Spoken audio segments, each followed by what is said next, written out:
Napaka-importante po sa buhay nating mga Pilipino dahil tayo po ay nasa isang bansa na mahirap. Napaka-importante na ang ating mga mayor at governor ay magagaling at tapat sa tao. Ano po ba nangyayari dyan sa Tarlac City? Kaya na Mayor Susan Yap na dating magaling na gobernadora dyan sa Tarlac. Ang kalaban pala dyan ni Mayor Susan Yap ay ang mga Angeles na ayon sa Rappler ay may-ari ng malaking construction company.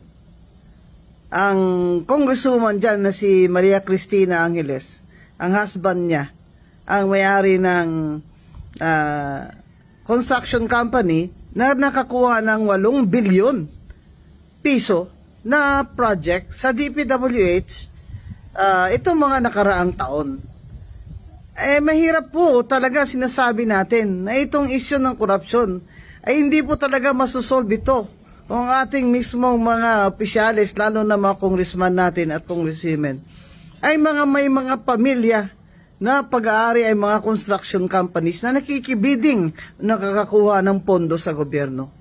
Hindi po ba na yan? Kahit na sabihin mo pa, wala naman yan sa batas, wala namang tutol dyan. Hindi po ba kahit sa simpleng logic lang, ay dapat po yung mga congressman o congresswoman ay hindi po nakikialam sa mga infrastructure project dyan sa distrito o kanilang mga probinsya?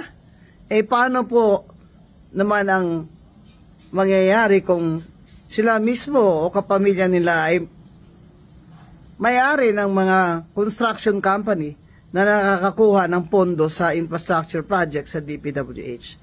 Sana po sa 2028, mag-isip na po kayo dyan sa Tarlac kung sino talaga ang inyong iboboto. Nakakatakot ho. Tingnan nyo nangyari sa Cebu. Tingnan po nyo nangyayari sa Bulacan. Nakakatakot na po. Nakakatakot na po. Buwis buhay ho itong ginagawa ng mga korap na mga politiko sa atin. Buwis buhay na po ito. Hindi lamang po ito politika. Buwis buhay na ang korupsyon sa Pilipinas.